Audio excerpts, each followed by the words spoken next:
lagging?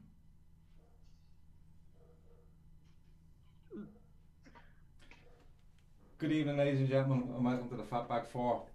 Liverpool are 5 from 5. Matt thinks he's lagging. Graves has put some wallpaper up behind him to make it look like he is bought a new house. He hasn't. Well, Ian, I'm going to come to you first. Liverpool are 5 from 5. Spurs, in my opinion, were dispatched with the minimum of age yesterday. And I think they're not out of second gear yet. I really do. And I know I say this every week, but genuinely, over that game yesterday, on average, I reckon we were about 7 out of 10, and we had way too much for Spurs. Have you got a question? No, go ahead. That's it. Just generally talking. Or you just want me to elaborate on that? Do you agree? Yeah, I don't even think. I don't even think we've played that well this season at all. I think we're doing just enough in some games. I think we got Spurs at a good time. Do you know what I mean? They had a couple of players out, didn't he? And Harry Kane's at the minute it's just like a running wardrobe, isn't he? But I think we got them at the right time, and I don't think we played that well. But at one point in the game, Liverpool would have been 6 up. It's towards the end. We'll come to it in a bit. But our game management towards the end, our forwards all just wanted to score a goal of the season contender and stop playing for the team. Do you know what I mean? And Klopp was spewing. But I think if we were proper at the races, we would have put a serious amount of goals past them at the minute. But it's good, mate. It's good. We're building from the back, aren't we? We're very strong at the back. The midfield's functional, and our forwards haven't even clicked. I thought Bobby looked his best that he's looked this season yesterday until he went off like. Until he couldn't look no more. 5 from 5 for the average Reds. Yeah, and still not top. We're cursed. Grizz, I like your cup, by the way.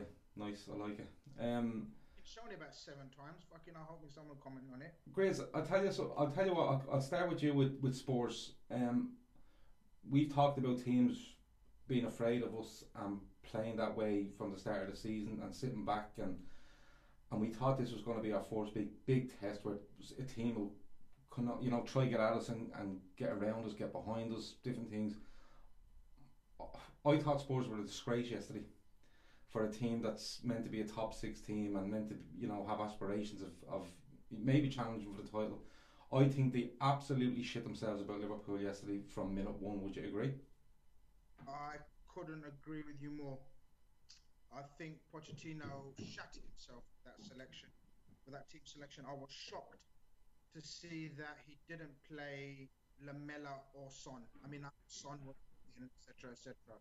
But Lamela was a dead-on certain star against us. He went to sort of solidify his midfield with that young kid Harry Winks and played four across the midfield. I really thought it would be tough for us, but I kind of disagree with Ian and you in terms of we weren't very good. I thought we were very good yesterday.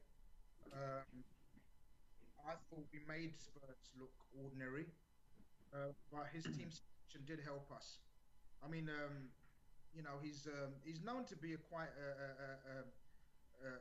great tactician, but I mean, Klopp, without making any major changes, totally outdone him. I think Pochettino, for the first time, was really shown up, in my opinion. Yeah, it just looked a team afraid of us. It really did, Matt.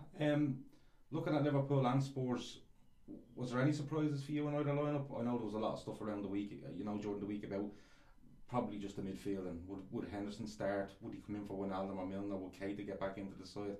Was there any surprises for you? Were you happy with Liverpool's squad or team? And I suppose the Spurs team surprised me a little bit. Were you the same? No, not really. We know they've had a long World Cup. They got some tired players, and like us, they're going to be rotating. A lot of people made a lot out of the Henderson being dropped, but we're in a position now, and we spoke about this last week, where it's not a team, it's a squad. Henderson will be out some games, Keita will be out some games, you've still got Fabinho's coming. Out of everyone there, we've got 5, 6 good players, so someone not playing one game, it pisses me off that everyone is on there going, he's been dropped now and he's not. He's club captain. What's he going to do now? It's ridiculous. We've a squad. We've got 55 odd games now, and we're going to use everyone. Henderson will play over 35 games easy. Milner will play a load. Fabinho, Keita. It's just good to have options now, so we don't need to turn it into something it isn't. With regards to what Ian said, I disagree. I think we played really well. In fact, that probably our best we played for a while. The only thing off was our finishing. We got into positions to score, and give us that game halfway through or back end of last season, we put 6 past them. As I said a couple of weeks ago, forwards take a little bit longer to get into the rhythm, and that's what's happening really. I don't think there's anything about the guys being selfish or anything. They just haven't clicked really. But yeah, that was one of our best performances, and we made Tottenham look average. I didn't think they played bad. We done it a lot last season where people came out saying the other team looked bad. It's nothing to do with that. It's Klopp making other teams look bad. I think we didn't have to do anything because his selection and the way they set up in midfield, the 2 fullbacks had no cover whatsoever from the midfield diamond. He just played into our hands. Liverpool didn't have to play very well because he just practically lay down and crack on. How many times, if we were on it up front, how many times would we have beaten them? Like we had 3 against 2 or 2 against 2, and our final ball just wasn't right, and that was on all game, and that's never the case against Spurs. I was just going to say, considering everyone's favourite hipster team is Spurs, isn't it?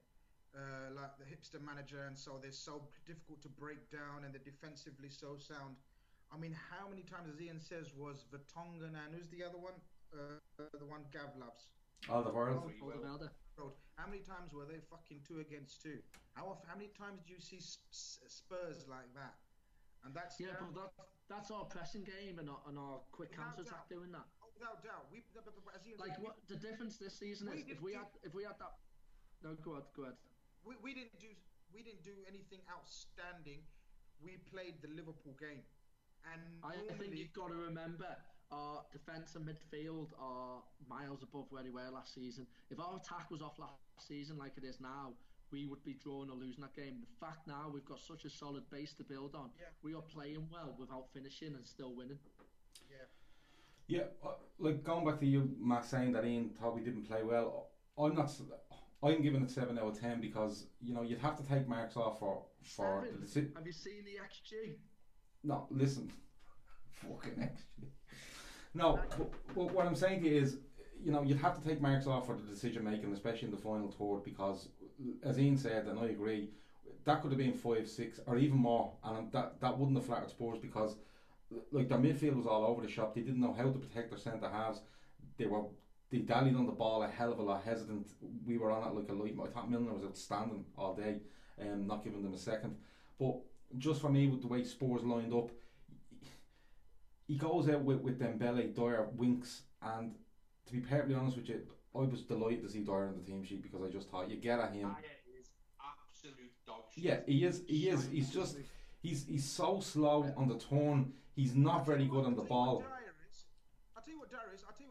Dyer's what the shit. Here we go. Fans. No, Dyer. You've seen that tweet? You fucking little. Dyer is a poor man's Henderson. That's what he is. What Chris was about to say there is right. I saw the tweet and I was actually going to mention it. Someone you can put it perfectly. I did. Dyer is everything that people think Henderson or fans think Henderson is. Yeah, but. Yeah. I don't agree with that. I think he's like your man. You know your man Maguire that plays centre half for Leicester. He's basically him trying to play as a defensive midfielder. That's what he's like. He's so fucking slow on the turn. He's so easy to play around, and I was delighted to see him on the team sheet. But I still can't get over how negative Spurs were. Like what they scored near the end, right? And Mora has a shot that hits the foot of the post. Other than that, we're in complete control. But look, we go through a couple of the Liverpool players like we always do. Ian, I'll come to you first. Andy Robertson. it's like fucking Groundhog Day talking about this lad. He probably gets done near the end for the Son chance. That's probably a penalty, but we might get onto that in a bit as well. But Andy Robertson for me, out of the back four, who are all very good. I see an improvement in him every week. Small little improvements. Do you see the improvements in him? And the argument about the left back has to be over, about the best left back in the league, surely, no? Well, I wouldn't swap him. The argument's between him and Mendy, innit? But I wouldn't swap him for him. Yeah, I think he might be a bit better going forward than Robertson, but Robertson's the whole package. He's an outstanding fullback. We go on about him all the time because he only cost effectively Kevin Stewart. Do you know what I mean? Which is just scandalous. But I haven't seen him. I don't remember the last time he had a poor game. I don't remember the last time he had an average game. He's just an outstanding footballer. He really is. He's everything. He encapsulates everything which is good about a Liverpool player. Do you know what I mean? He's not a prima donna. He works his arse off. He grafts. He's a funny lad, and he's never going to get above himself. Do you know what I mean? He's never going to think I've made it yet. He's always going to carry on doing exactly what he does now. He's never going to start thinking he's something he's not and try 70-yard cross-field passes. He knows his strengths. He sticks to them, and he's fucking tremendous. Yeah. He is. It's just little things every game. I look at him and I think he's just. If there's any little doubt about him in certain areas, you know, he just comes up with the answers all the time, and I just think he gets better and better and better. And that Scotland captaincy, I think, is going to push him onto the next level again. He's going to feel a hell of a lot more responsibility within the team, the way he carries himself, the way he plays, everything. He really has to be, you know, an example to everyone around him now. Matt, the centre-half partnership, again, look really, really solid. Gomez gets done, I suppose, for the more a chance. But other than that, it's one that's grown nicely, isn't it? It's, you know, this isn't it's getting away a bit from a flash in the pan sort of partnership. This looks like it's progressing game by game. Yeah, Gomez has really stepped up. I mean, Van Dijk's just absolute world class every game, and Gomez is starting to step up now. But who better to sit next to than Van Dijk and learn his trade? You were talking about his mistake there. He's going to make mistakes. It's how he moves on from them. He's a young lad. He's going to make mistakes up until about 23, 24. They will get fewer and further between, really. He's developing brilliantly. He's going to become one of the best passing centre backs in the league at some point. If he's not, he's close to it now. Even I'm made up for him. I'll be happy with that for the rest of the season. I don't want to change it. Massive love him fully fit. I'm happy. Just stick with Gomez. Yeah, Grizz, I'm going to ask you about Trent. Me and you have spoken quite a bit about teams that will, you know, target Gomez, target Trent, and then when you looked at it yesterday, they were probably looking at getting more close to both of them. You were probably looking at Danny Rose as in my opinion, is a really good attacking left back as opposed to Ben Davies, who's probably better defensively. So they've gone with Rose. But was the Spurs shown, you know, Liverpool a bit more respect, or shown Trent a little bit more respect by they didn't really target him and he didn't get much out of him. I thought Trent had a really kind of competent, you know, run-of-the-mill right-back performance, and I'm all for these run-of-the-mill right-back performances, especially away from home against a club like Spurs. He did. He impressed me. I'll tell you why. Because that was probably one of his performances where he attacked. I mean, I won't have the stats to hand. I'll probably be proved wrong statistically, but I thought Trent wasn't as attacked as he normally is, and I think it's something to do with Klopp telling him to just concentrate defending, because, you know, in the first couple of games we criticised his crossing and his final pass. I thought for the first 15 minutes he attacked, and then he just played an orthodox right back role. You know, similarly what we're probably used to with Kleiny there. He didn't go past the half line much. And Moura got that one chance, didn't he? I think it was the second half, probably around the 70th minute. But apart from it, give him a kick. I mean, they did try to sort of overload Kane and Moura far more to the left there wasn't much coming down Robertson's side, but I thought they coped really, really well. What the biggest asset for Gomez and Trent is their pace. So even if they do get slightly out of position, their pace 9 times out of 10 gets them out of it.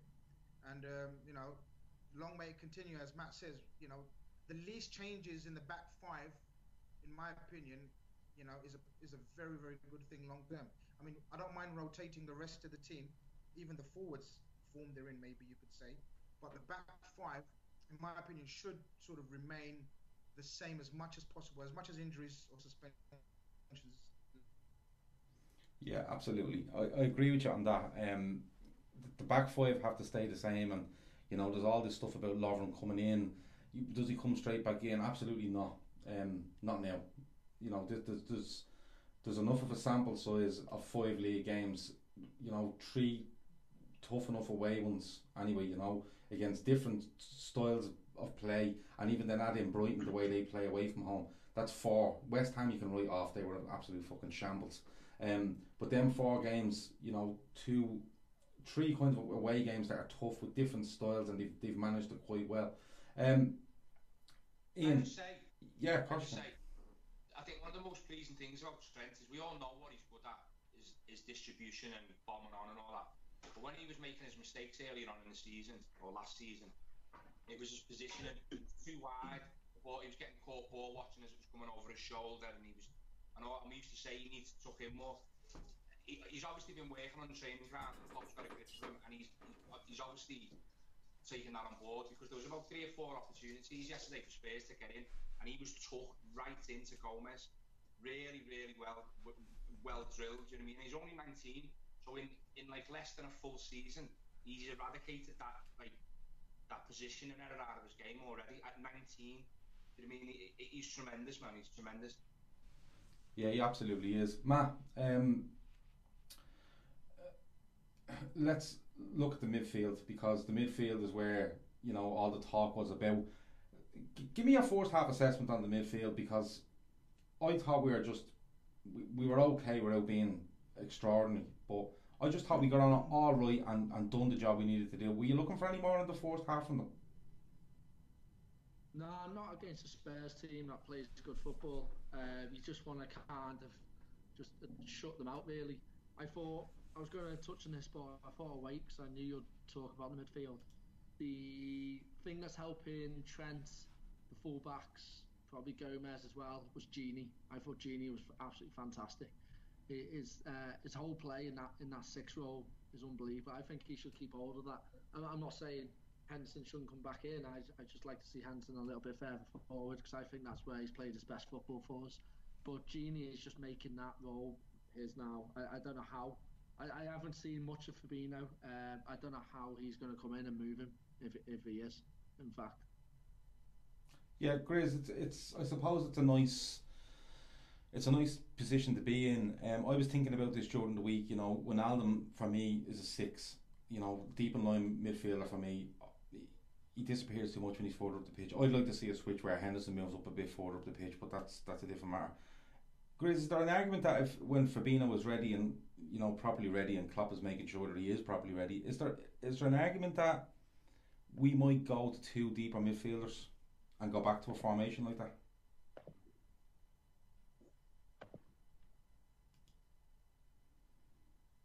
Against big teams away from home, we may do that. I did think in certain games away from home against your Cities and Uniteds, we may go with, at the start of the season, I think most people would have thought it would have been Fabinho or Hendo, sort of as your 2 sort of sitting midfielders. But as Matt says, we were discussing here earlier in the week, in terms of, you can't justify, or you can't make Gini out of the team at the moment. And he's playing that 6 role like he's been playing it all his life. I mean, it's second nature to him, sort of just to keep the ball moving. He hasn't got the longer range passing, right? But his short game and his control of the ball, and sort of his body strength is superb. And I agree with you. He's been him and Milner for me have been absolutely outstanding in the first 5 games. And I tell you what I enjoyed about this midfield performance more than. Do you remember last season we were always talking about controlling a game from midfield? We always said that's where we lack sort of something. Our forward was brilliant. Our forwards were amazing. Our defense was sound, but we were always criticizing our midfield for not controlling games. I thought the way we controlled a very good Spurs team away from home was a brilliant marker for me. A brilliant marker. I don't know. I think we did control them. But I think, you know, and I'm full of praise for the team, but I still can't get over what Spurs are at. I really can't. At home. Why are you bothered about Spurs so much? No, I'll tell you why. Because I wanted to see. I'm happy with the 3 points. I'm more than happy with the 3 points. But I wanted Spurs to come out and say, you know, we are Spurs. We're this. We're that. You know. They've had it over us for the last couple of years with league position, etc. I wanted them to come out and push us and us to show how good we were. I'm just a little bit. I just can't get over them. I really can't, and I don't know what that is. But I walked away in that game yesterday saying, brilliant, 3 points, 5 out of 5. Get that, Gav. Most teams are going to be shit scared for teams. Yeah, no, that's what I'm saying. So it probably is a testament. It probably is a testament to us where you have a team that have finished. Is it third and fourth in the last 2 seasons? And literally reverting to tactics that the likes of Brighton used, or Palace used, or Leicester used. So that's what I suppose I'm trying to get at. Are we affecting teams that much that they're all resorting to this, and it's going to be basically Man City and probably Chelsea that'll come out and play us? I'll leave that one with you, Grace. Do you want to answer that one? I lost you there, Gav. All right, no worries. We move on. Matt, the front three. I'll go to Firmino first, I suppose. Best game of the season by an absolute mile. Scores a tap in. Nearly has his eye taken out. He'd be up there for man of the match yesterday, wouldn't he? And you could see his influence growing and growing and growing on the team as the game went on. I think Matt has himself muted, doesn't he? Mute, Matt. No, he's gone. He'll come back in a minute. Ian, I'll put the same question to you. The front three, Firmino. Let's touch on Firmino. I suppose all the points I've just made. What did you make of him yesterday? Because I thought he was outstanding, and the press was there, and it was probably down to him. And then when we win it, his intelligence and his use of the ball when we win it is opening teams up with one fairly simple pass, but the right one at the right time. Yeah, I mean, I think it was his best game of the season by an absolute mile. He can take a while to get going for me, you know, at the beginning of the season or whatever. I think he's about piss head in a close season, so it's a party animal. But yeah, I thought he was outstanding. Whereas I thought Mane and Salah were showing good points and they were making the right runs, but they were a bit selfish at times and making the wrong decision. I don't think either of them. I think both of them can have a poor game and we can still be all right because we've got Firmino. I think if Firmino has a poor game, it tends to affect the entire front three. His first touch yesterday is you know what I mean? His close control he's what Lallana used to do for us. He's the initial press. Just everything about him is brilliant. He's a truly world-class striker now. Really is a world-class striker. Yeah, he absolutely is. Like when I watched him yesterday, and I've watched him, I suppose, you know, over the first couple of games of the season, and he's not looked a bit leggy, but just not sharp.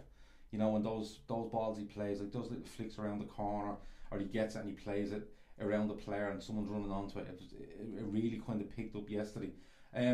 Matt, I'm going to try to come back to you. Firmino, what did you make of him yesterday? You know I love him. For me, he's our most influential player. Considering he's had a bad start, he's got 3 goals, 2 assists. It's fucking unbelievable. He's a 1 and 2 striker that also presses more than anyone in the front three. He starts to press as he instead. He's a 1 and 2 striker who does. It's not even his greatest asset, if that makes sense.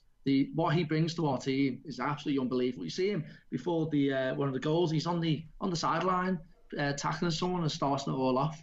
He's absolutely unbelievable. He's a false nine while also being a fucking unbelievable striker, out and out striker as well. Getting in the positions, he just never gives up. I absolutely love him. I'm so happy he's now proving loads of people wrong because I just fucking love him. Grizz, you're back. You keep going off and going back on again. That wallpaper that you have behind you that makes it look like you have a conservatory must be peeling or falling off and you're going off to adjust it. That's why your camera keeps going off. Grizz, I'll give you a shout on Firmino. Ian raving about him. Matt loves him.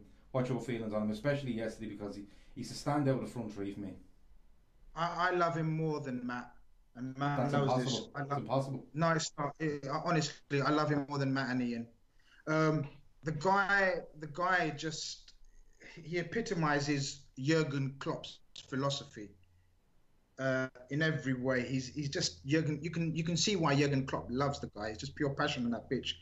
I mean, I didn't even notice at the time. I watched the game again, and you know the first goal, it's Dyer trying to pass it out, I think, or the way he actually blocks it with a karate kick type thing, and we win the ball. I mean, how many forwards do you see committed like that, trying to block every chance? And it wasn't close to the ball. It was like sort of a good 10, 15 yards away. The guy just, who made the point where Ian said, was it Ian? Did you say that if he doesn't play well, we tend not to play well, whereas we can get away with Salah? Yeah, and it's true. He's the fulcrum of our attack. He's vital, pivotal to the role players, and that's why it's difficult when people claim, or LFC fans ask for, we need another striker at the club. It's difficult to find another like for like. It really is. He's quite unique in world football at the moment in terms of the job he does for us. I mean, the other strikers at the club are very good in their own, on their own level, but we'd have to change the tactics to sort of, fit them in, because none of them can do what he does. He's absolutely brilliant, and I was really, really, really worried about his eye. I'm not going to lie to you. I thought if he misses the PSG, because he's going to be crucial for PSG, but thankfully everything seems to be okay. I think our best replacement for Firmino is Shaqiri. I would agree. I would either put him there as the false nine or put him out wide and put Salah up front. That would be my two options. I agree with you that that's the two options, but for me it'd be Shaqiri up front.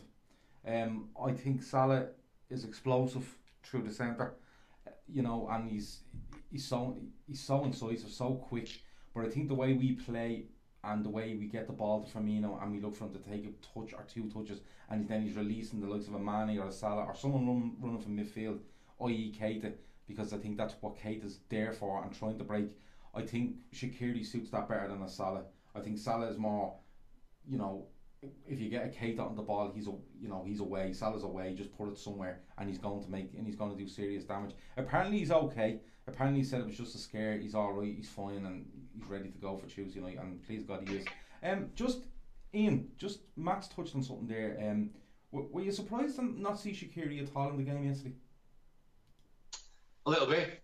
I think I would have brought him on instead of Sturridge, because I think the whole dynamic of the side changes when Sturridge comes on. There was about 2 or 3 opportunities in the little time that he was on the pitch where he just doesn't press, and it gives them a bit of time to build from the back and then play it into midfield. I think Shaqiri's got an awful lot more to prove, so I think he would work his ass off, whereas Sturridge has always been he only comes alive when the ball's around him. I've said it for years. So I would have brought him on rather than Sturridge. Yeah, I think he's been a bit unlucky, Shaqiri, not to have a few more minutes this season, because whereas Fabinho's probably well off the pace in terms of like the league that he's come from to our league, Shaqiri hasn't got that excuse, and Shaqiri's looking really good internationally as well. So he's just a victim of the 3 players he's got in front of him, I think. But I think he'll do well this season when he gets to go. Yeah, I can see him.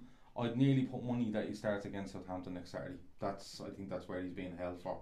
I agree with you. I'd have brought him on instead of Sturridge yesterday. I genuinely would, but let's be honest about it. we win the game. I'm still not convinced about Sturridge. I genuinely am. Matt, it will get 10 goals. Yeah, I know. Yeah, let's get to the goals, because we'll have to speak about them. Let me see now.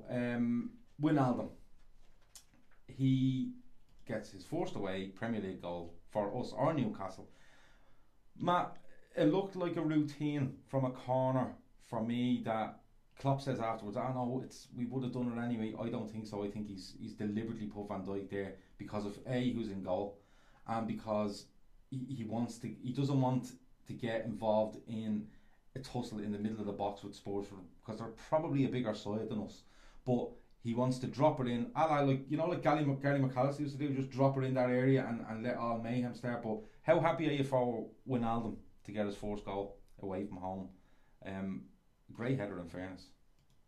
Yeah, it just seals off the great performance he had, really. I disagree with you, though. Tottenham looked shaky on set pieces, I think, and we exploited that. I don't think they're bigger than us either. We've got some big people there. Gini's massive, Van Dijk, Gomez. Gini's not massive, man. Gini's like 6'9" or something like that. 6 or something. No, but they do look shaky on the set pieces. So yeah, maybe putting Van Dijk there was right. But I was made up for Gini. I love that smile of his, and do not take away from that header. He's the most beautiful smile in football, I'm going to be honest. I'd kiss him all day long. But that is a very, very good header. He's got some power back on that and put it right in the perfect area. Vorms is an absolute mongoloid. So yeah, he knew he wouldn't get to it.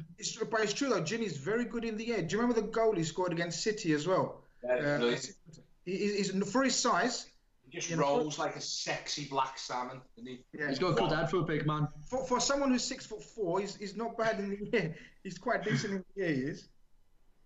Yeah, no. I think, honestly, right, I think before Firmino's goal, every goal Spurs conceded this season was an header, every goal.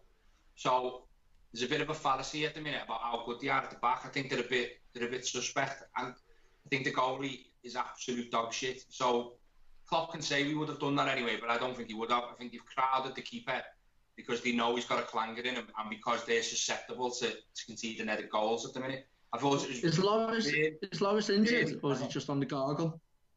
It's a bit of both, isn't it? They're protecting him, aren't they? Failed the breath test before the game, he did. Yeah. But Gini admitted it. Gini admitted to sort of working on it in training, in terms of surrounding the keeper. So I think Klopp's fibbing there, but because Gini said, yeah, we worked it on midweek training. We knew, to surround the keeper a bit. And wasn't it wonderful to see another keeper have, do impression of our keepers? I mean, that was one atrocious performance. He actually made 4 or 5 other saves as well. Do you know what I mean? But the goals that he let in were fucking absolutely hilarious. Did you guys see the second one where he sort of has a fit and kind of just palms it back into Bobby's he was like when a salmon gets caught and it lands on the boat and it's wriggling around like fuck, and that's what he looked like for the second goal, just on the goal line. But Matt, the first goal, that looked like if you'd have switched the jerseys. It's just touching on what Grizz said there. This is how I know we're going to win the league. Make decisions and keep it. Usually it's the other way around, so we'll definitely win it by 7 points. So I've changed the thing now to 7 points.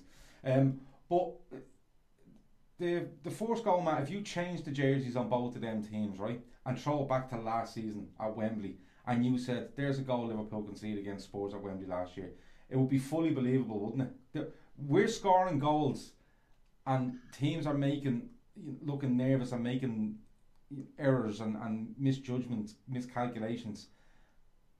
And that's exactly what we were doing 12 months ago. But some people are saying we get lucky with our goals, but you've got to remember, our Klopp's idea is our biggest threat comes from forcing them into making a mistake. So we press them, and we get them to make a mistake and transition. and then we look a little bit lucky how they happen. But we do plan for that. Klopp does plan for that. He said it in the season. He said it multiple times.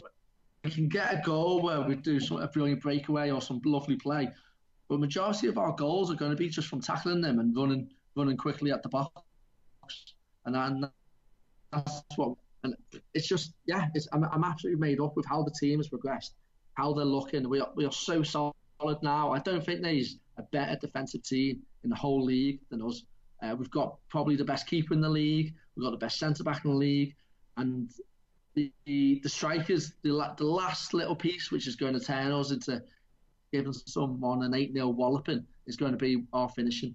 Once we get that right, and that will come, then we're done.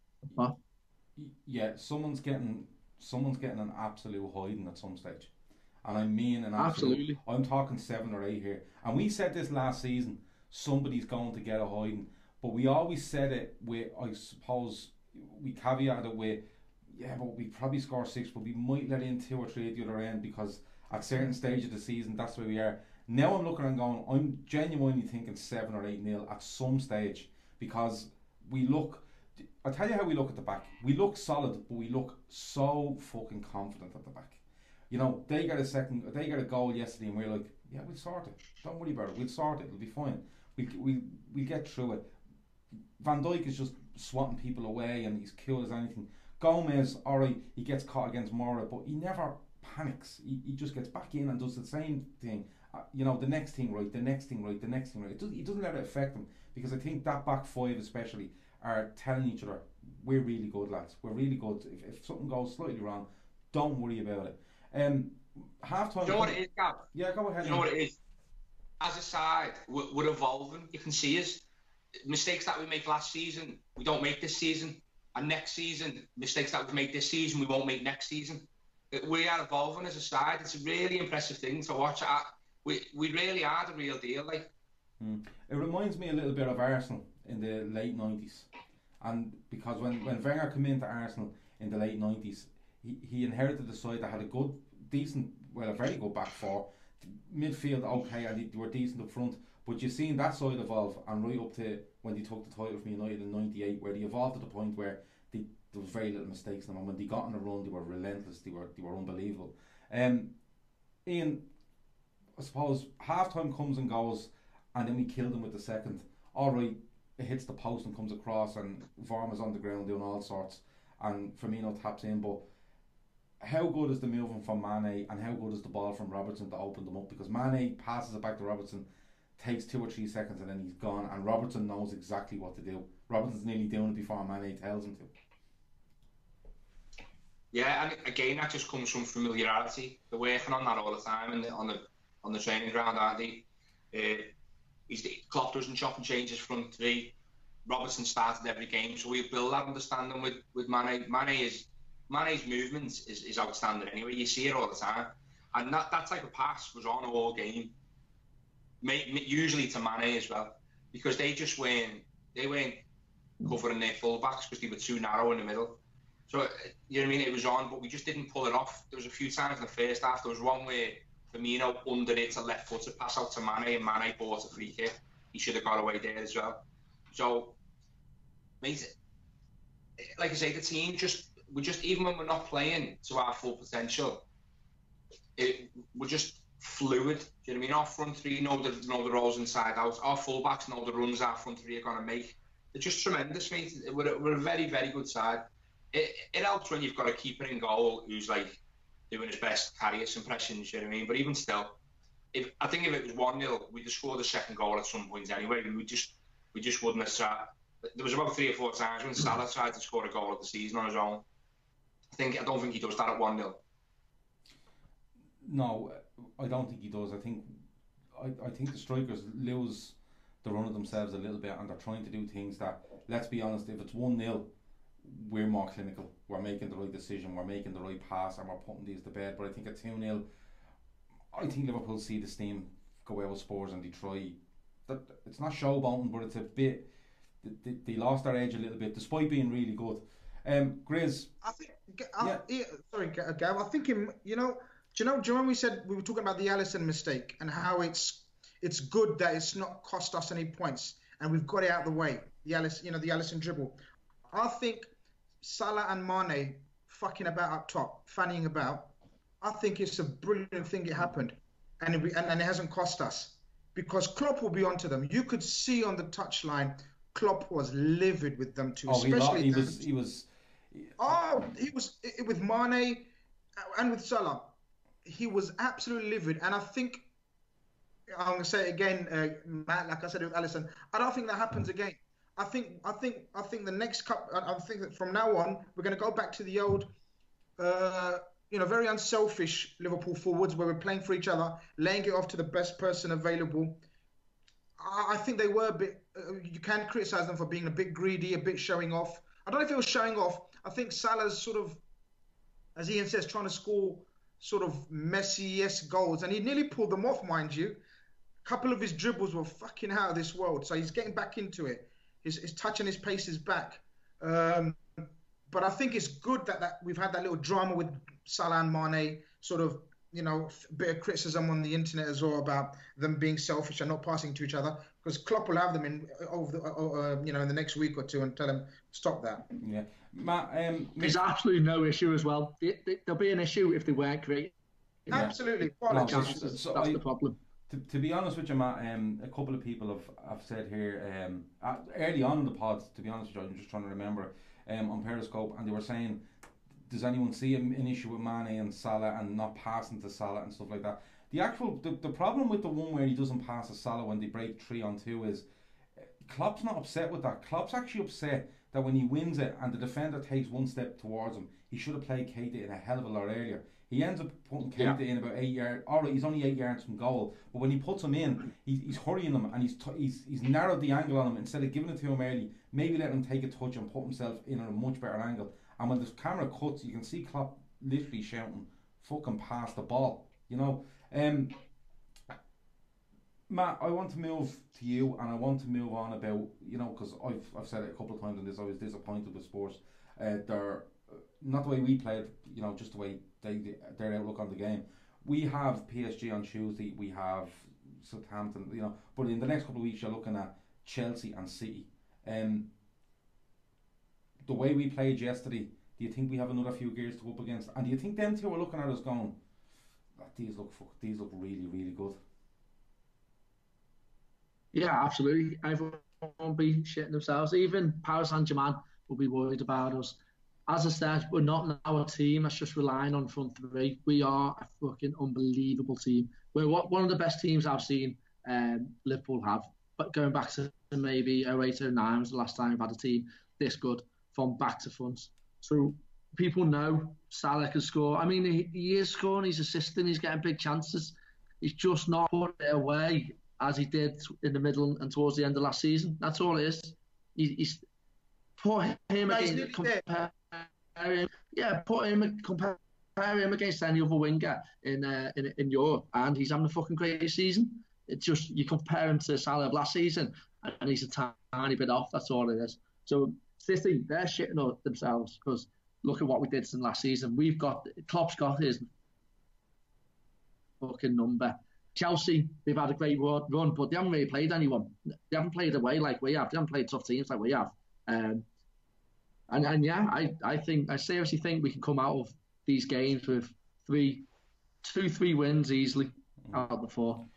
Ian, just going back to the game, and we do concede, and the 2-1 at the end hugely flatters Spurs in my opinion, to the point where it's nearly negligent fucking to be only 2-1, and I suppose that's where Spurs or Klopp is upset at not putting these chances away. And if they get one at the end, you kind of go, well, look, that happens. Slightly, a lapse in concentration. But that goal there yesterday, a couple of things about it. We're a bit hesitant in the box. I think it's Gomez actually has a chance to head it and misses the header, but could Sturridge get a bit closer to Lamela? Could the keeper be looked at and thought, could he have got down to that? Could he have made a bit of better? What did you make of it overall from a defensive point of view? Because I thought it was a great finish, but from defensively, is it something that Klopp could turn around and say, lads, look, that's why when we're up that end of the pitch we should be scoring goals, because this could easily happen at the far end?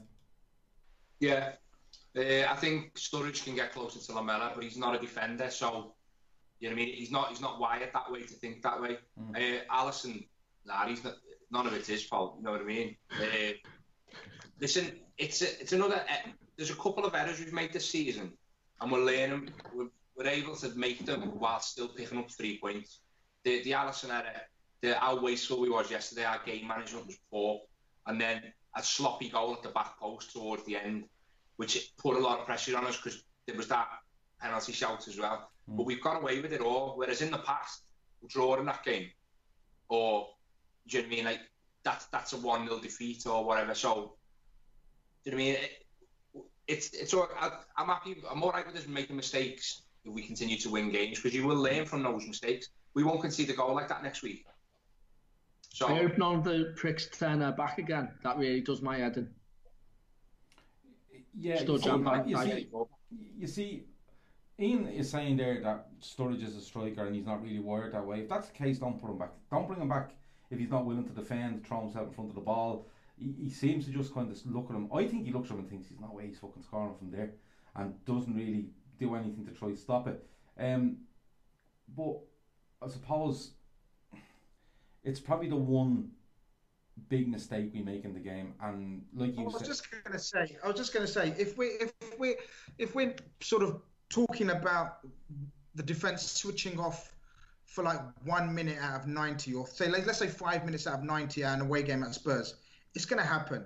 You know, even though Matt's made out we're the best team ever created, right, on FIFA, we're not the perfect team. We're still evolving, as Ian says. We're still getting better. There will be lapses of concentration, but the amazing and the brilliant thing is it's not costing us at the moment. And as Ian says, I really believe we're learning from every mistake, and we're rectifying it the following week, or and even during the build up to this week, I was saying, earlier in the week that I really want to set a marker on this is a defining game, and I didn't mean in terms of the season, but I wanted to see us compared to last time we were at Spurs where we were shambolic.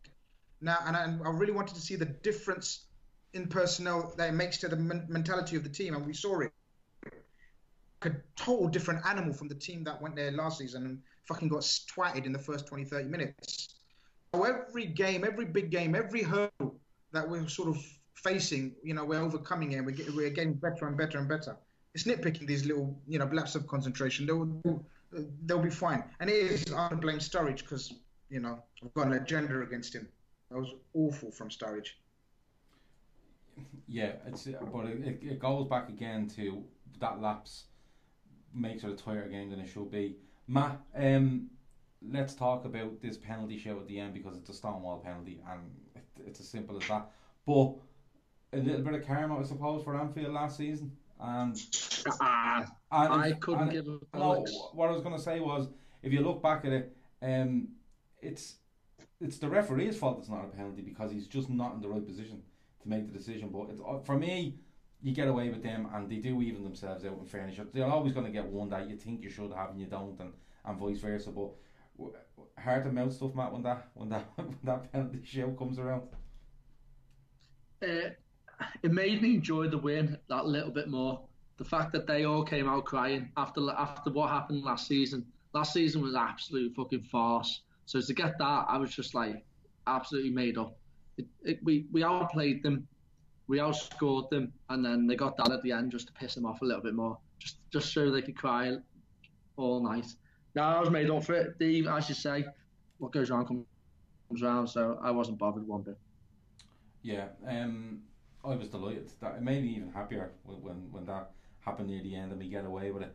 But Ian, it's definitely a penalty. We get away with it, but over the course of the game, we definitely deserve to win. So fuck the penalty. Is it definitely a pen? It's 100% a penalty. I watched it a few times and I kept changing my mind. So we have the benefit of watching replays and stuff, and from the angle that the referee's at, it looks like Son's foot gives way and he slips, doesn't it? From the angle that the referee is at, he can't see it. He's trying. What happens is he's on the edge of the box and he tries to nearly run in a kind of fucking half circle to get himself around to get an angle. And when the contact happens, you can see the ref literally arching down trying to see this. and I think he's looking for assistance, off his linesman or whatever, for some sort of help, but it's not given. But I know what you were saying. It does look like it's still goes from underneath him. Yeah, I don't think it's like a mad stonewall pen. Do you know what I mean? If there's contact, fair enough, but you know what I mean? I've seen much worse decisions than that. So, fuck them anyway. Against us as well. Yeah. Yeah. Liverpool team, Chris says penalty shout was revenge for last season. Absolutely. I suppose that's the game done and dusted with. Man of the match, lads.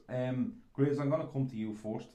There's, in my opinion, you could probably name anyone in the team, I suppose, for various reasons. But Graves, no, I'll come.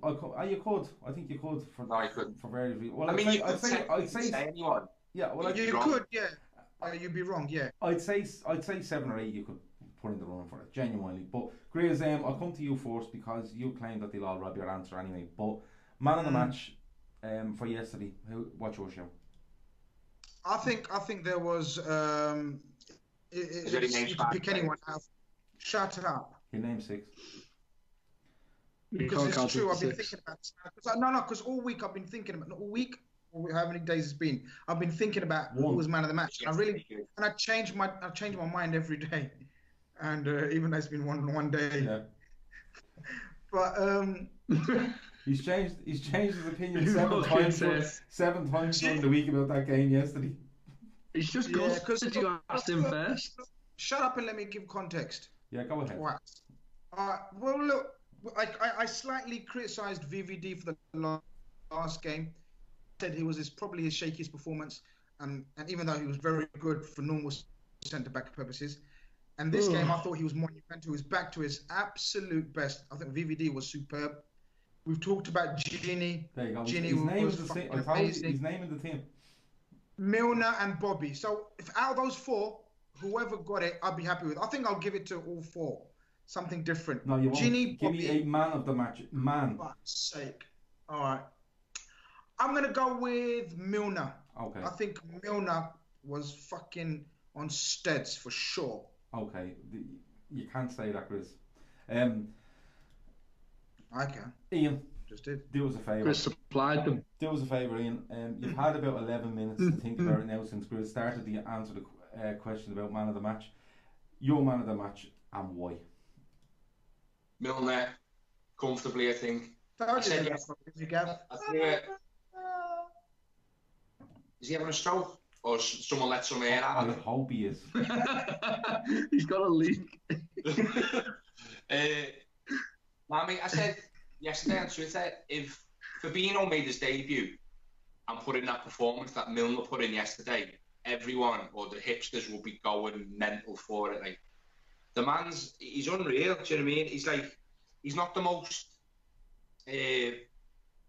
He's not like the biggest superstar in the squad. Do you know what I mean? He's not the sexiest player, but he does everything and he does everything well. He's getting fitter the older he gets. It's mental. I thought VVD had a brilliant game, but I think he was a little bit at fault for their goal. And I thought Bobby was outstanding, but he you know what I mean? He went off a bit early. So it's Milner for me, definitely. But he was outstanding.